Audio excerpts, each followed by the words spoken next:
Back to Media Watch. Well, to national news, mixed reactions from the Chinese news media to Beijing's new anti-pollution measures. While the measures did seem ambitious and laudable, some in the local media didn't quite agree. Well, here's a South China Morning Post take. Beijing has banned new heavily polluting industrial plants and expansions of existing ones in the first local Clean Air Act on the mainland aimed at tackling smog. The city government says violators of pollution discharge limits will also face stiffer penalties. The city's regulation on air pollution prevention takes effect on March 1st. It states that tackling the tiny pollutants that cause smog is at the center of Beijing's cleanup campaign. The announcement comes as Beijing's Weather Bureau issued another blue alert for smog. Last week, Beijing Mayor Wang Anshun said that the capital would spend the equivalent of $120 billion in the fight against smog. Well, this after the city pledged in September to cut levels of PM 2.5, that means particles smaller than 2.5 microns, by 25% by 2017. He said the city would set caps for coal consumption and emissions of major air pollutants. New and expanding projects, including oil refining, cement, cooking, and steel, would be banned. And all thermal plants powered by fossil fuels would have to switch to clean energy.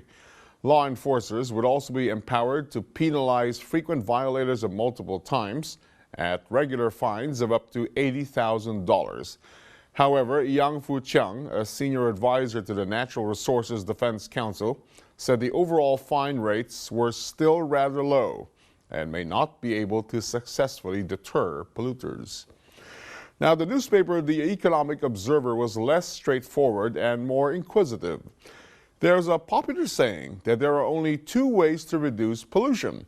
Sewage depends on evaporation, and smog depends on wind.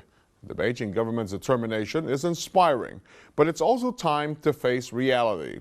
First, Beijing will invest billions of dollars to cut air pollution. But how did the city government arrive at this figure? Second, is the system transparent enough that we'll know just how huge the budget is spent? The money will come from taxpayers. But were the people asked if they agree to spend that much to fight air pollution? What's more, pollution comes from the companies and factories. So why should the government spend to fight pollution? Last year, the central government invested $800 million to manage the air quality around Beijing and Hebei. But the government failed to provide specifics. This time, we're talking about $120 billion just for Beijing. Remember, China only spent $500 billion for the 2008 financial crisis. And the Beijing Morning Post says the money is better spent elsewhere. Much of the smog comes from areas outside of Beijing, so it's better for pollution control to be jointly managed. For example, it would be better to invest more in Hebei province than in Beijing. In fact, the solution may not be huge government spending.